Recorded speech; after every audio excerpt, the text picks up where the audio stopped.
आपका Manoj Kumar Yadav YouTube channel में स्वागत है। लॉकडाउन के कारण आपकी परीक्षा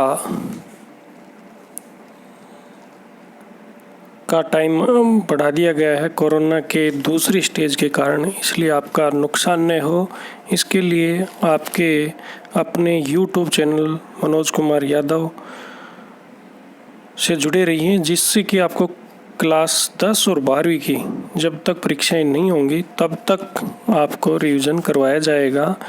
नए सिलेबस हटाने के पश्चात जो टॉपिक्स आएंगे उनके शॉर्ट क्वेश्चन करवाए जाएंगे जो पाठ्य पुस्तक के अंदर भी हैं, तो आप ज़्यादा से ज़्यादा उनका अभ्यास करें, जुड़े रहें। जैसे कि आपके पास सबसे पहला क्वेश्चन है पाश्चात्य राजनीतिक, आपके राजनीति विज्ञान का भाग फर्स्ट का पहला टॉपिक है न्याय। न्याय हम इस सीरीज में शॉर्ट टाइप क्वेश्चन की बात करेंगे। न्याय पहला क्वेश्चन आपका, न्याय क्या है? हम चलते चलेंगे।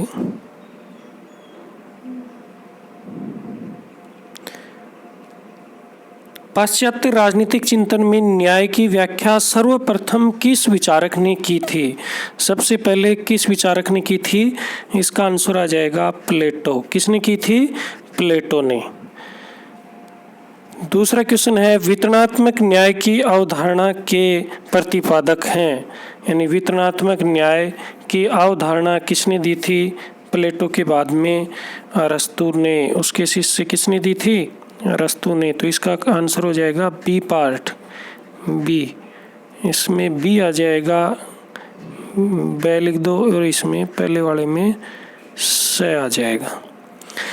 तीसरा क्वेश्चन है जिन राज्यों में न्याय विद्यमान नहीं है वे केवल चोर उचक्कों की खरीद फरोख्त है, यानी ऐसे किस विद्वान ने कहा था कि जहाँ भी न्याय विद्यमान नहीं है वह चोर उचक्कों की खरीद फरोख्त है? तो किसने कहा था? संत ऑगस्टाइन ने। किसने कहा था? संत ऑगस्टाइन ने।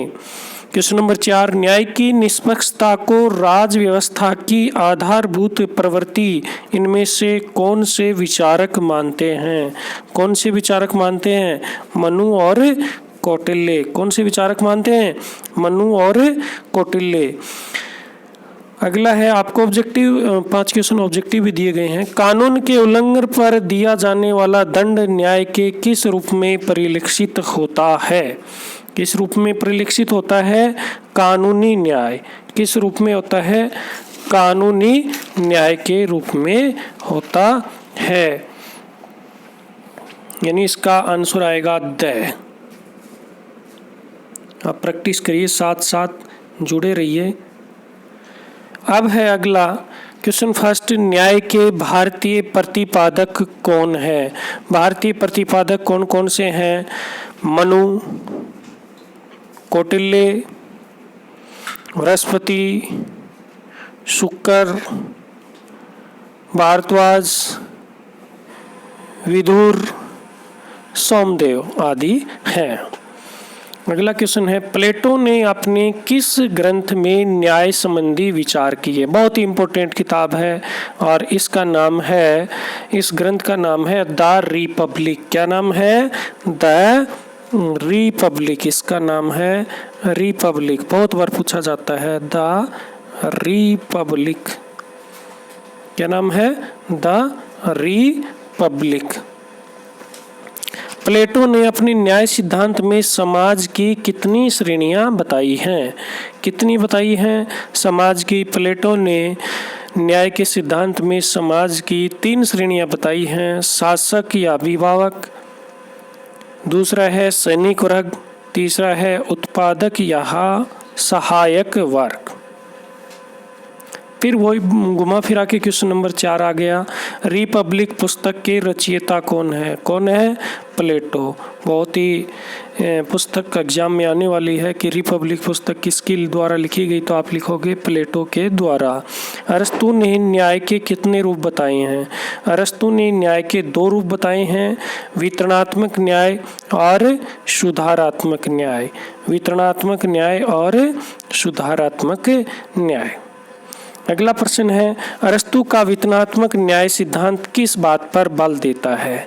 किस बात पर देता है कि शक्ति और संरक्षण का वितरण व्यक्ति की योग्यता व योगदान के अनुरूप होना चाहिए। ऐसा नहीं कि आदमी की योग्यता अधिक है, यानी जिसकी जितनी योग्यता है उसको उतना ही योगदान दिया जाना चाहिए। और सुधारात्मक न्याय में उसने कहा कि जो भी अगला क्वेश्चन है 7 का, अरस्तु का सुधारात्मक न्याय का उद्देश्य था कि जो भी व्यक्ति को अधिकार मिले हुए हैं उनकी सुरक्षा की जानी चाहिए। 8 का क्वेश्चन है, मध्यकाल में न्याय के 2 प्रतिपादक कौन थे? कौन थे? संत ऑगस्टाइन और थॉमस एक्विनास। क्वेश्चन नंबर 9, धार्मिक विषमता की बात किस विचारक ने कही है? किस विचारक ने कही है? आर्थिक विषमता की बात समाजवादी विचारक कार्ल मार्क्स ने जो वर्ग सिद्धांत दिया था उसी ने कही है। क्वेश्चन नंबर 10, ये भी कई बार परीक्षा में आ चुका, अज्ञानता के पर्दे का सिद्धांत। अज्ञानता पे पर्दे का सिद्धांत किसने दिया है? जॉन रॉल्स ने। याद रखना, अज्ञानता के पर्दे का सिद्धांत किसने दिया है? जॉन रॉल्स ने। क्वेश्चन नंबर 11, जॉन रॉल्स ने सामाजिक न्याय की स्थापना के लिए किस सिद्धांत की स्थापना की है? किस सिद्धांत की स्थापना की है? 2 बातें उसने बताई है, 2 मौलिक नैतिक सिद्धांत बताए हैं कि जॉन रॉल्स ने अधिकतम स्वतंत्रता स्वयं की स्वतंत्रता की सुरक्षा के लिए आवश्यक है। दूसरा बताया उसने, व्यक्ति व राज्य द्वारा किसी सामाजिक व आर्थिक स्थितियां स्थापित की जाती हों, सबके लिए कल्याणकारी हो, सबकी प्रगति के लिए हो। उन्होंने अज्ञानता के पर्दे का सिद्धांत भी बताया है।